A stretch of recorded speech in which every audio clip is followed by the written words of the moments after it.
My YouTube channel Libris now Mam Purma Mogol Natana welcome to Jerry Mogol Natana Kuram Jerry Chino Miam Ngasisu Anobo block on Pudun Lakseke Aina Pujrakato block si ay ngasi akogi jiribam Bidanagada Sharahakan Matsarugi Chino Miam Ado Aina Pujrakato block si ay Karma from Jaragadi video lobong Namjararoy Mam di mobile video lobinova jog the Banako Adubo and Chakatruba Kasadena Jiri Jobogi block asya ay mayamda niyang tahanjage kanagumba akhang musulona jawri khangdaba kanagumba lemba taga sukhang na bugita magta ay men oiba chakadaba lambi masang adugi kanodo ay kamyamda niyang jage ay hojik kasar Ranipur haiba kunadu jawjare sorokta lepi ado aigi channel sibu yang biriba ichinaw mayam oja guru sing ichinaw sing nusibiduna video si yang biba matamda like kubi manambiyo aduga share tawbiyo subscriber tawbiyo haiba phame thamjaningi maramdi ichinaw mayam oja guru singna like share subscribe tawbiba videos yang biriba mayam ge thogolgini aina ngasi mayam na yang bibado madu nungai phawjaraga ina video si logjabani miyamna support tawbibedagini aina wana video logjabasi channel paibiri bai chinaw miyam prong jamna wana video si logjakraponi upload tawjari poni maram maduna chinaw miyana maitei macha chinaw kayana wana honya jare masa performance ngamjaba media da uchabase masi aina jam thagali aduna ojakru singsu thona video ko aduga aina pamjabade karina sum habada blog sida mite chinaw singna lawba jaba afaba kayama thambirau modo logjage khangdaba khochu khangja hoge ko ase haijeningi adu ai hojik Ranipur haiba khunu jogjare Ranipur haribam pham sida ai aham su uchakhre aina tamjaramba school ni adu ai hojik Ranipur si lalaga Palarbon sum chakhisina bagan terapu lambi ka phangani sanggung sumbi sirba ko polapul dagina pulatol karong dagi left side ta haigi do mi jiri bam chapagi lambel ase ado mathang sum yeng minersi chinaw mayang ngasi gidi simple ni ko aina jiri da chachakadoba Bidanagar haibam phamsigani swarata karmasi ado miyam miyeng minersi ngasi di nongju hange nungsa ju khara thole isingdi khara hengali khoi somda ko ado chinaw yeng minersi matando ngai minersi mathang chinaw ma mai polapul jogo dore Polomina hospital sigale ya chinaw mayam mamung chalaba gaini gi doctor ni nominasi mayamna khangnaba ago tola Tripura Imphal leba mi lai siga nomina ba hospital siga ado polapul jawraga polapul lagi angkamu right ta hai khrani ado pulatul lagi pulatul karong lagi akoina oi tangudam hai chakadom ado polapul jawdore chinaw mayam asini ngasi ina chaliba jani se jiribam chatpagi blog ase ising nong he ngam chubani lambi sisu hari paka kai ba ku lakte ising tung nangai thobuda kitang nungai tre chinaw mayam ayu ngontani na tarpik supra wale aduga isai je kasar ga jiri ga khene jiri de ngan haure moi isai moi jamdara pung pan makhai nipan manung da hona honai kasada su hauri kasada na namba pung tara ase compulsory soidre pung tara nung madok su dum mapan makai mapan hawi mapan chekra wai kasaram dana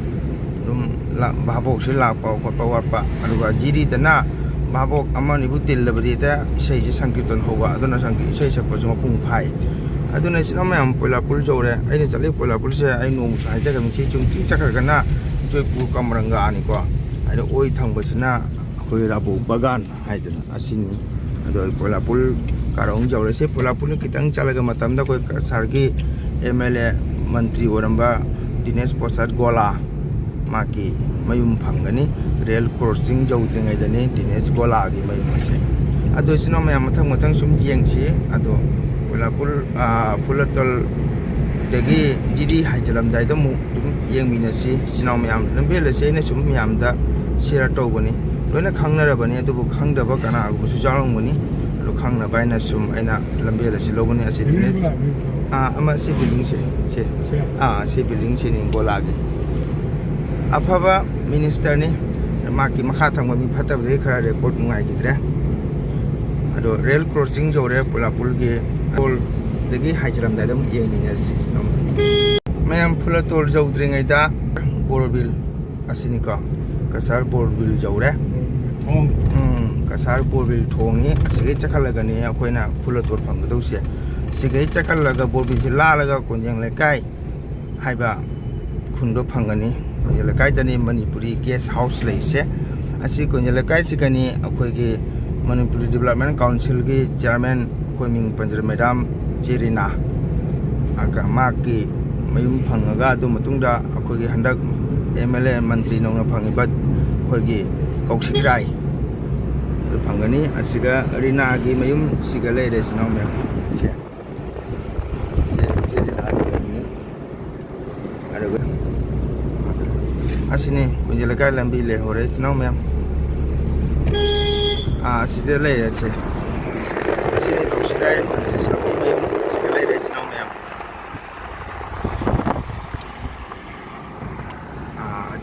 ꯍꯧꯖꯤꯛ ꯐꯨꯂꯇꯣꯜ ꯌꯧꯗꯣꯔꯦ ꯐꯨꯂꯇꯣꯜꯒꯤ ꯑꯣꯏ ꯊꯪꯕꯗ ꯍꯥꯏꯒꯗꯧꯅꯤ Z ꯊꯪꯕꯗꯅ Cachar ꯕꯦꯅꯥꯀꯥꯟꯗꯤ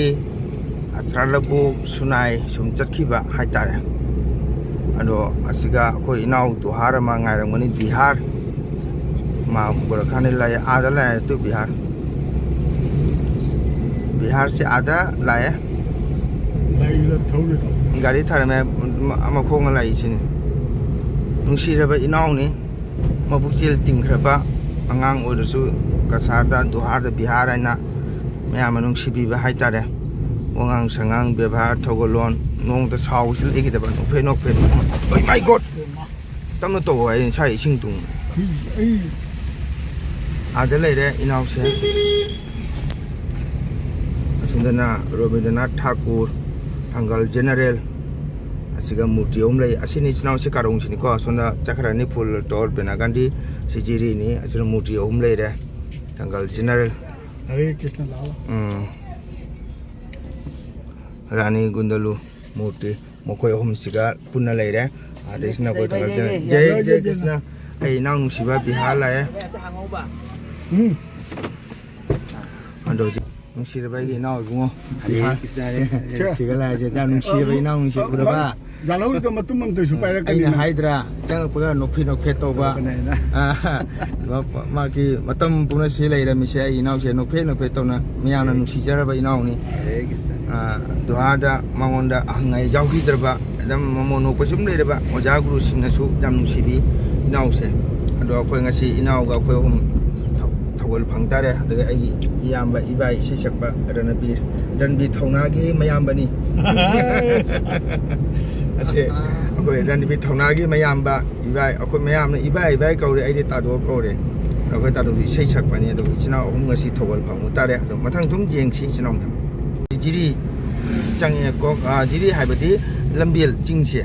ꯃꯐꯝꯁꯤꯗꯤ Cachar ꯑꯦꯔꯤꯌꯥꯅꯤ ꯀꯣ ꯑꯗꯣ ꯍꯧꯖꯤꯛ ꯑꯩꯈꯣꯏ ꯆꯠꯈꯠꯂꯛꯑꯦ ꯑꯁꯤꯅ ꯑꯩꯈꯣꯏꯒꯤ ꯍꯥꯎ ꯃꯔꯀꯨꯂꯦꯟ ꯍꯥꯎ ꯂꯩ ꯁꯥꯏꯖꯦ ꯆꯤꯡ ꯃꯇꯅꯤ ꯏꯆꯤꯟꯅꯥꯎ ꯐꯖꯕꯅꯤ ꯌꯦꯡꯕꯗ ꯖꯤꯔꯤ ꯂꯝꯕꯦꯜ ꯑꯁꯦ ꯖꯤꯔꯤ ꯑꯗꯨꯝ ꯍꯥꯏꯕꯅꯤ ꯂꯝ ꯃꯐꯝ ꯆꯠꯂꯤꯕ ꯃꯐꯝ ꯑꯁꯤꯃꯛꯇꯗꯤ ꯀꯁꯥꯔ ꯑꯦꯔꯤꯌꯥꯅꯤ ꯑꯗꯨꯅ ꯍꯣꯔꯦꯟ ꯖꯤꯔꯤ ꯘꯥꯠ ꯑꯩꯈꯣꯏꯒꯤ ꯑꯥꯎꯠꯄꯣꯁ ꯂꯩ ꯃꯗꯨꯒ ꯆꯦꯛ ꯄꯣꯁ ꯃꯗꯨꯒ ꯂꯣꯏꯔꯦ ꯀꯁꯥꯔ ꯑꯦꯔꯤꯌꯥꯁꯦ ꯑꯗꯨꯒꯗꯤ ꯍꯦꯛ ꯂꯥꯟꯕꯒ ꯖꯤꯔꯤ ꯃꯅꯤꯄꯨꯔ ꯆꯤꯡꯈ꯭ꯔꯦ ꯑꯁꯤꯅꯤ ꯏꯆꯤꯟꯅꯥꯎ ꯐꯖꯕꯅꯤ ꯂꯝꯕꯦꯜ ꯑꯁꯦ ꯑꯁꯤꯒꯤ ꯖꯤꯔꯤ ꯆꯠꯄꯒꯤ ꯑꯣꯏ ꯒꯦꯠꯀꯤ ꯐꯖꯔꯕ ꯃꯐꯝ ꯂꯝꯕꯦꯜ ꯑꯁꯤ ꯌꯦꯡꯕꯗ ꯐꯖꯕ ꯑꯗꯣ ꯑꯩꯅ ꯃꯤꯌꯥꯝꯗ ꯁꯨꯝ ꯑꯇꯣꯞꯄꯅꯤ ꯖꯤꯔꯤ ꯍꯥꯏꯕꯁꯤ ꯃꯌꯥꯝ ꯈꯪꯅꯔꯝꯅꯤꯀꯣ ꯑꯇꯣꯞꯄ ꯈꯪꯗꯕꯁꯨ ꯌꯥꯎꯔꯝꯒꯅꯤ ꯍꯧꯖꯤꯛ ꯑꯁꯤꯒꯤ ꯑꯞꯀꯥꯔꯅꯤ ꯏꯆꯤꯟꯅꯥꯎꯅ ꯁꯤ ꯑꯞꯀꯥꯔ जय श्री कालीमाई माँ जिरी थी कालीमाई माँ ना पुया है जय श्री गोविंद कोई चली से इबुंगो गोविंद सेवा थगुन दमुक चचबनी अदुना इबुंगोना लमजिंगागा खोय मचा मनाय खोयना थगुन चचबनी कयागे बिहार माने अदो जिरी सिटी इमा कालीमाईना कोली हायबा याम मगुन लेबा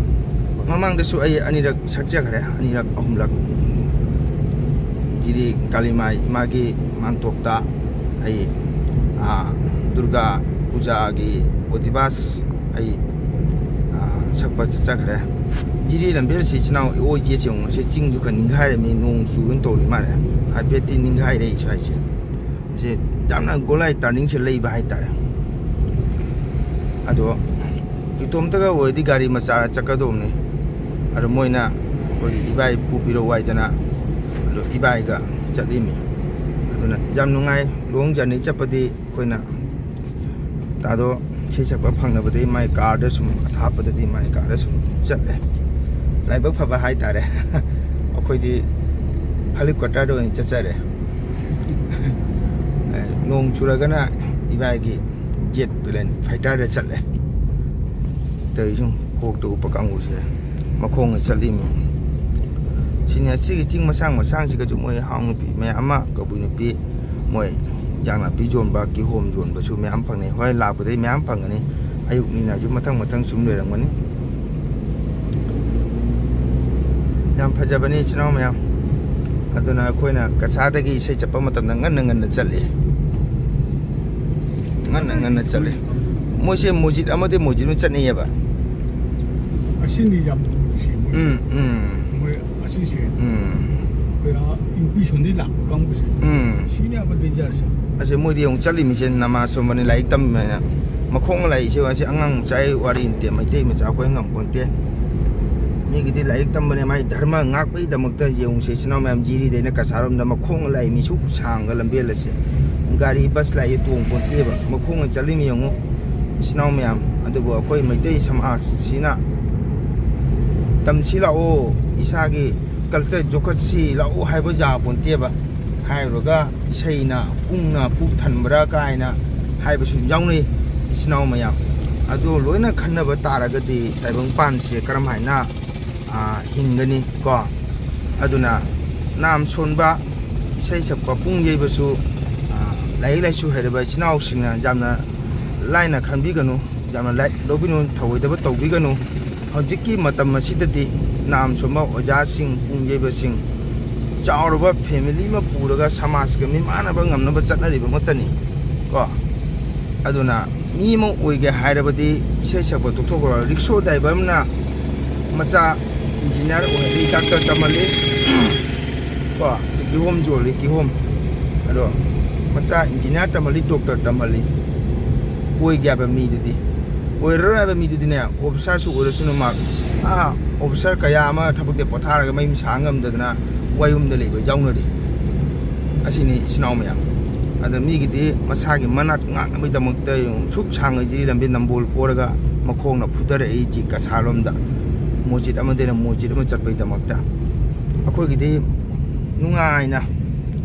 oja sing se lao tamru lao sei tamru lao khoi gi na se mangi tare haina ko lakpi puna tieba thaina oja sing de khoi du ujau dire jiri sei chare no mang de chatle managanda bhek poraga khong chali mai oja sing do kya wana nam solami raji bakso oja sing minglen sonari ai khoina asini chinam yam jiri lambil se khoi dam turning lei ko lai habuni se jwana tam na ai lei na chali sini chinam yam ado oren ai jiri khoi kasar je post jawraga mu ai lokjage si mate asidi ai thamage ko gari je lei chapani na khitang nungai tre snom yam yeng mina si sum yam yeng tabiu mayam jiri akoi kasar post jawre asini se mate chalaga ada mane sire jiri thong phangani jiri thong lalaga mo jiri kano khoi kasaram da lakpagi jirum chatpagi Gujar stand phangani sigalere check post se kasar police ni se sija chapagi bus sigalere se jiri ghar sija na iri sini sinau mayam se bus ani leire ore ngale di se chappa jaro de mi mata po jombo eram khachike minate asi jiri thongje khaibo ma kasar ni khaibok ma thong siga horen po jom mayam se chna mayam edam khong thabam nei ro dum ko jiri ge hek thong jawre se haji dimi ga wale ba se horen se mo ge CRP ge gari ma kham ya sige na se sige sai che horen to ma se phaman gar mar 하반드라바 아시게 자 이스나오야만 지리 많이 부장해 이스나오야 아시니 시게 거의 비다는 거 저때문에 지금 뭐 지금 좀 뭐 듀티 따라미 마니푸르 police 거의 좀 잘리 이스나오야 Karmam chaluga. 지금 뭐 체크 떠오리 cái yêu nó thôi cái sare chang pa auto passenger auto ne moni check to si welcome to Manipur Jirbam district haina sigat le ra che asigi oi thang ba da chang ra na kalima imam mandi le ra sigale chinaw myam welcome to Manipur Jirbam district sigale ra chinaw myam si karong se hijam erabot muti adale ra khubam le ra sigi jet ta haigan dibong kuno pachau ren phangani sigale ra hidam mirawot asom besina dibong kuno degedi pachau chakidro mo bol mo bungkai na siso anu bo semi ra kai na sama kai ba toy re lambe se kitang ngairam de ching le bang ni na kai thuru podi tau roi se lấy tang người vào đây đây cái chinh người tôi mình xài đã mình cứ stay on fair service sih lấy dem ya mau jadi cái fair service sih kali kan dari mana tu beli negara canggih pasti yang asyik ni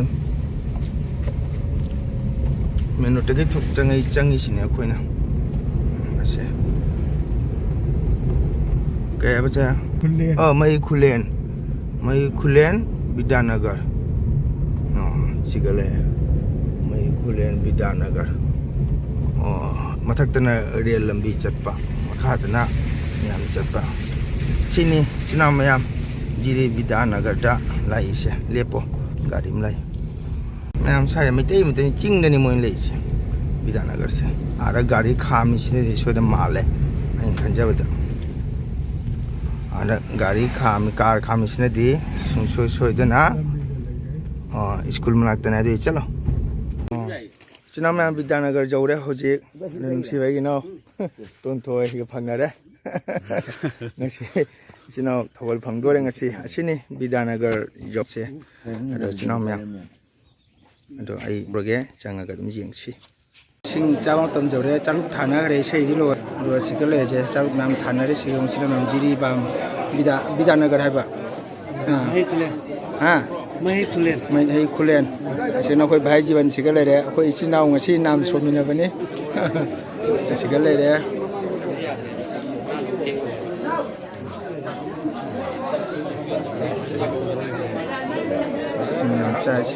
chai sing je ma hore chai sing cha ba lo raga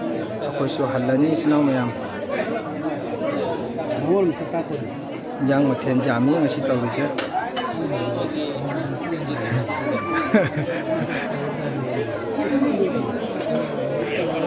Sinau mayam ai sorat loi tana hale ji lambi da chali sinau mayam masih ke dia sa siga semula sanjarage igi channel bu yang biriba sinau mayam prongpo kandam gal sengai sai sapana kono no khuram jari sinau mayam bye